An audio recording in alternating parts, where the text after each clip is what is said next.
Welcome back, nerds. Fino here with a servant guide for Kingprotea. You may have been expecting Murasaki, but that video's getting some extra love, so here we are. KP's a 5-star alter ego that'll be released with the BB Strikes Back rerun in a month or so. She has a very unique kit, so let's take a look at some applications. As with all pre-release servant guides, skill names may change, so keep that in mind. Kingprotea's skill set turns her into a colossal tank, and by layering forms of healing and protection, she can become extremely hard to kill. The core of this strategy is her first skill, Huge Scale. On release, it gives a 10-turn stacking proliferation buff that increases her max health by 3k at the end of every turn. Even better, she gets an upgrade down the road that ups the health to 4k, while also giving 8% NP damage resistance per turn. The insane power of this skill is only held back by its 10-turn cooldown, which is there to stop you from abusing one of her other skills. At full stacks and with the upgrade, Kingprotea has an additional 40,000 health and 80% NP damage resistance. Those are insane values for a playable servant, and at full stacks, she can face tank most noble phantasms. You can hold on to your stacks indefinitely, and you keep those effects as long as you do. That said, you're still weak to normal attacks, and while the stacking health mitigates this to a degree, you could easily take more than 3 or 4k in a given turn. That's where Mash and Merlin come in. Mash's defense buffs provide outstanding cover and reduce your damage intake by a fair bit, and as for Merlin, he can blank an early NP with Illusion while also using Garden of Avalon to heal what little damage you do take. If you opted for waifus over wieners, I suppose you could run Miyu instead. She's worse by a lot, but whatever helps you feel better about that investment.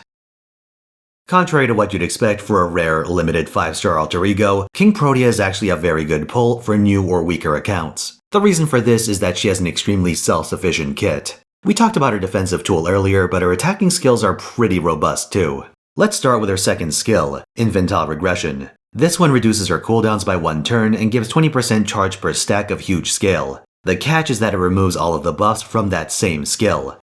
At 5 stacks you can pop it for an instant NP, but you're terribly vulnerable until Huge Scale is off cooldown, so that's the trade-off you need to work around. If you're about to finish the fight, or KP's gonna die no matter what, those are good use cases. Then we have her third skill, Monstrous Strength. It's a 3-turn personal attack buff. Seems pretty pedestrian until you see its colossal 40% magnitude with 0 drawback and 0 conditions. With a 5-turn cooldown, she only has 2 turns of downtime, 1 if you use Infantile Regression.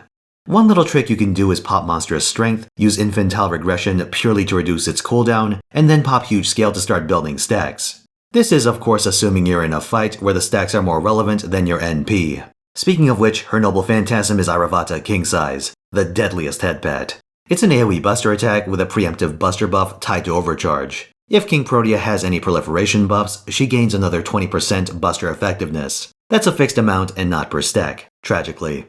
One strategy is that if you're in a relatively slow fight, you can build up Kingprotea's first NP manually alongside Huge Scale, use it, and then follow it up with an Infantile Regression into a second NP. If you're gonna spend 4 turns on wave 1 of an encounter, that can work out into a fairly low effort, low budget clear.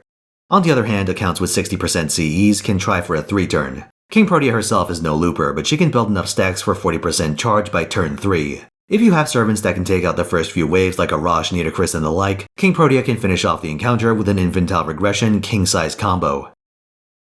Kingprotea's biggest weakness is that her stacks can be purged. Normally you just wouldn't bring Kingprotea to battles where that's a problem, but in certain edge cases you might benefit from giving her a bit of protection. You see, there's a small number of servants that give allies purge resistance. Semiramis does it on her Noble Phantasm, while Murasaki and Benienma have it on a skill. Murasaki has the particular advantage of her skill lingering for 3 turns until it eats a purge, but Santa Nightingale just does it for 3 turns with no drawback. With a bit of planning, you can deny enemies like Amaxa or Abigail an easy kill on Kingprotea. As for Ereshkigal, her purge resistance only applies to herself, but she does provide a number of relevant buffs for Kingprotea while not needing to be babysat. Defense, max health, NP generation, and attack. All worth protecting. That said, this sort of team has 2 big downsides. First is that it's gonna be clunky. There's really no way around it when you run so many different classes and playstyles in the same frontline. Second is that most of these are 5-star servants, so it's gonna be a very tough sell for most players. I'd say just keep it in mind if you happen to own any of them.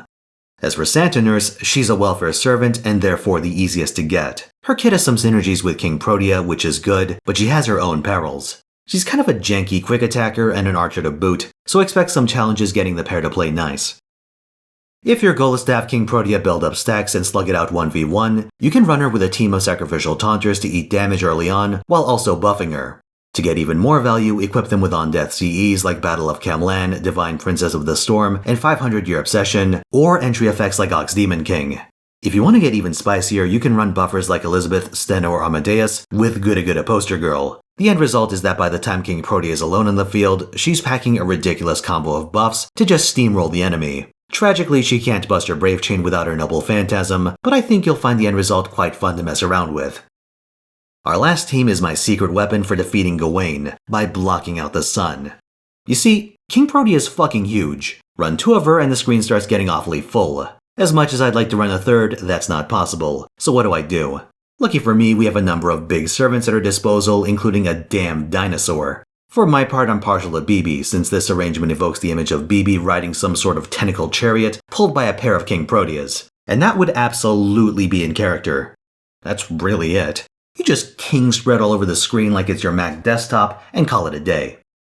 For craft essences, you've got a wide variety of options depending on your setup. If you're going for a cheeky 3-turn, Imaginary Element and Devilish Bodhisattva can give you enough starting charge to get the job done. The latter gives you overcharge for extra damage but needs to be max limit broken to get 60% charge. Offensively, you'll probably end up with some copies of Tsukimihara Student Council for a Hybrid Arts Buster buff to play nice with their hybrid deck. If you're a low power account, that should tide you over for a bit. Aside from that, you can run Limited Zero Over for a large Buster buff, Aerial Drive for Buster starting charge and NP damage, and even Black Grail. Huge Scale just lets her eat the 500 damage, no problem. Defensively, you can opt for things like Iron Will Training and Holy Shroud of Magdalene to hold up better while your stacks accumulate. For memes, consider Ideal Holy King on your backline servants to stack even more health on Kingprotea. Finally, let's look at her bot CE. It's interesting in that it gives her 20% Buster effectiveness for herself and 20% attack when she has proliferation buffs. The drawback is that Party Quick effectiveness goes down. Intriguing, but you generally don't want Bond CEs on your attackers, Heracles aside, because Bond CEs have low stats, so you tend to lose damage compared to your other options.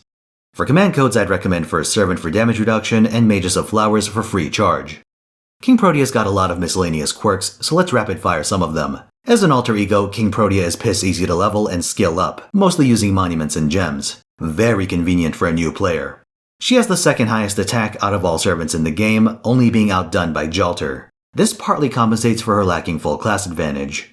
As a refresher, alter egos only get 50% extra damage against riders, casters, and assassins. They deal half damage against sabers, archers, and lancers, and they deal double damage against berserkers and foreigners. Defensively, they only get advantage against foreigners.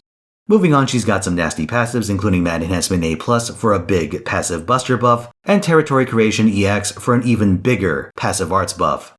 On a cute note, Kingprotea, like the other BB-derived alter egos, is made from multiple goddesses. In her case, this includes Tiamat. Yes, that Tiamat. And you'll see a number of nods to this in her ascensions and combat dialogue. Kingprotea is a very interesting servant in that, despite being a very rare 5-star, she's a prime target for new players to headhunt. She's got low material requirements, bonus damage against all 4 horseman classes, and she's highly self-sufficient with strong offensive and defensive steroids. And on top of all that, she's got a unique playstyle which makes for a fresh gameplay experience. But despite all this, or perhaps because of it, she's not a meta Buster attacker. Those strategies tend to favor crit monsters like Superhuman Orion or the overpowered Arjuna Altar. But when it takes the most insane servants in the game to knock you off your pedestal, I'd say you're in pretty good shape. Strong, unique, adorable. That's Kingprotea in a nutshell. Pick her up if you're looking for something weird, but still effective.